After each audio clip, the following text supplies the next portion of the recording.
কিছু কিছু গল্পের শেষটা যে এতটা কষ্টের, এই গল্পটা না শুনলে কখনোই বুঝবে না। তো পুরো গল্পটি শুনুন।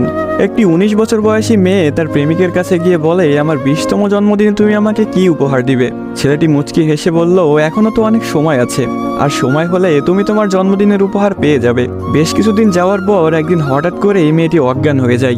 বাসার সবাই বেশ অস্থির হয়ে যায়, কিছুই বুঝে উঠতে পারছিল না কেউ কি হয়েছে মেয়েটার। তারপর সবাই মিলে তাকে হাসপাতালে নিয়ে গেল। হাসপাতালের ডাক্তার অনেক পরীক্ষা নিরীক্ষা করার পর তার পরিবারকে জানালো, সাদিয়ার হার্টে একটা ছিদ্র ধরা পড়েছে।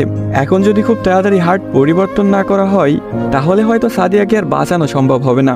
সবাই এই কথাটি শুনে কান্নায় ভেঙে পড়ল। সাদিয়ার মা বাবা কিছুতেই মেনে নিতে পারছিল না।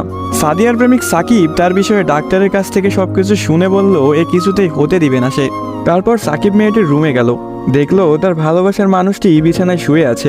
সাকিবের কাছে যেতেই মেয়েটি বলল, সাকিব, আমি মনে হয় আর বাঁচবো না। সাদিয়ার চোখের পানি মুছে দিয়ে সাকিব বলল, কে বলেছে তুমি বাঁচবে না? তুমি খুব শীঘ্রই ভালো হয়ে যাবে। মেয়েটি বলল, তুমি কি করে জানলে? ডাক্তার তো বলেছে আমার হার্টে একটা ছিদ্র ধরা পড়েছে, আর আমাকে বাঁচানো সম্ভব না।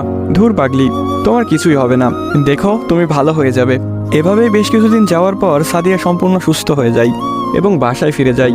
বাড়িতে ফিরে এসে সাকিবকে খুঁজতে থাকে, না পেয়ে সাকিবের বাড়ি চলে যায়। সাকিবের বাড়িতে কেউ নেই। অবশেষে সাকিবের ছোট বোনের দেখা পেল সাদিয়া। কিরে, তোমার ভাই কোথায়? সাকিবের বোন কোনো কথা না বলে হাতের ইশারা করে সাকিবের রুমটা দেখিয়ে বলে উঠল, টেবিলের উপরে আপনার জন্য একটা চিরকুট রাখা আছে। সাদিয়া কথাটি শুনে রুমে গিয়ে চিরকুট হাতে নিয়ে পড়তে শুরু করলো। প্রিয়তমা, আমি জানি যেদিন তুমি এই চিরকুটটি হাতে পাবে সেদিন তুমি সম্পূর্ণ সুস্থ হয়ে যাবে, সবকিছু ঠিক হয়ে যাবে আগের মতো, যেমনটা আমি তোমাকে বলেছি।